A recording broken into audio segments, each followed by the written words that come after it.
Reactions have continued to trail the editorial by Financial Standard that Nigeria is gradually becoming a failed state.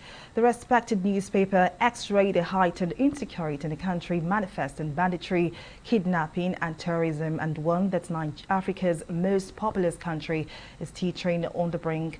Meanwhile, a UK-based Nigerian lawyer Adewale Ajadi disagrees with the Financial Times on the matter. Ajadi joins me via Skype from London. Thank you for joining us on News Now. Thank you for inviting me. Now, are you saying the facts put forward by Financial Times are not true? Or why do you condemn that piece by the respected newspaper?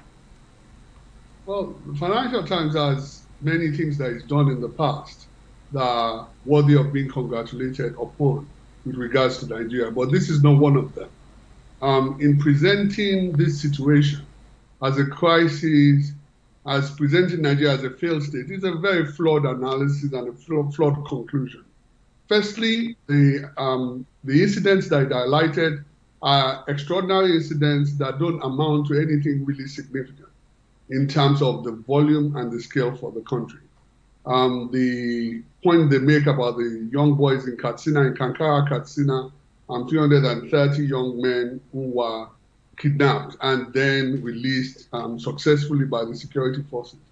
That presentation is absolutely wrong. In a country of over 200 million people, with over 27.9 million students in schools across the country, this is a very small number. It doesn't define the issues of the country. And it begs the question that a country that's been through a civil war, that's been through many coups d'etats successfully and still balance itself out, to take these issues as defining the future of the state of the Nigerian government is wrong and is badly presented. But what is dangerous about what the Financial Times is doing is what has been done in other parts of the world with countries like Venezuela and other oil-dependent states that have entered this period in a very, very bad way, which is that they have constantly created these crisis points and ensured that the winner-takes-all politics, partisan politics, constantly exacerbates and makes this so great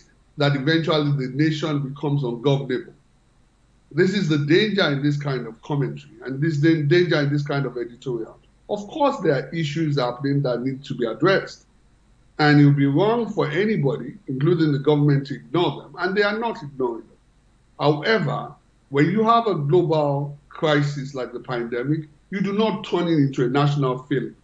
You don't present economic data that is affecting nearly every country in the world, including the United Kingdom, as if that's a peculiar failure of the Nigerian government. It's also not right to present generational change as the solution to Nigerian problem. Nigeria has a dependency, economic dependency. Only about 20% of its population is active in the economy, is productive in the economy. There's about 80% that is dependent on that 20%. So presenting this as a generational problem is actually badly placed, misguided, and misrepresentation.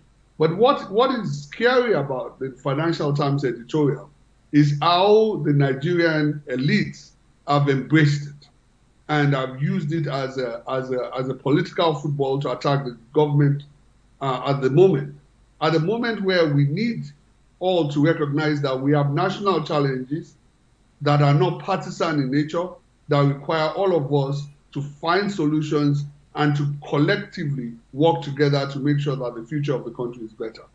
Now, so definitely, sorry to interrupt at that point, but so many people have criticized the Nigerian government in terms of how it has handled the security situation as well as the economy. But in your own opinion, what's your assessment of Nigeria's situation right now? And do you think the country is on the right path? Well, I think the country is on the right path. It takes a long time for a country to move to become a nation.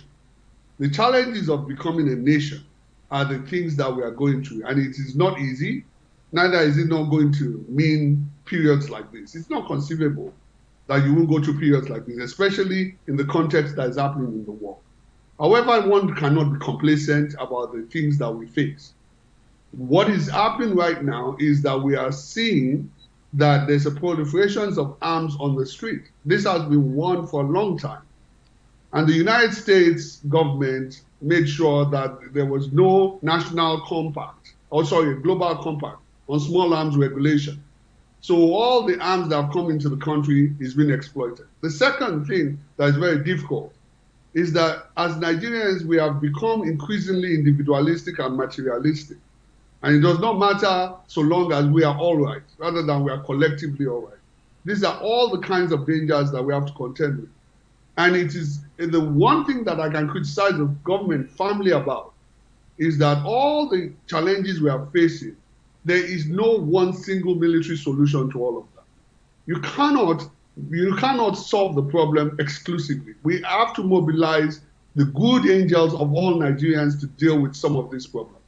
The insurgency, for example, the people that are fighting on the other side of the insurgency are Nigerians, even assuming that we kill all of them. I'm sorry to interrupt you at this moment, but thank you very much.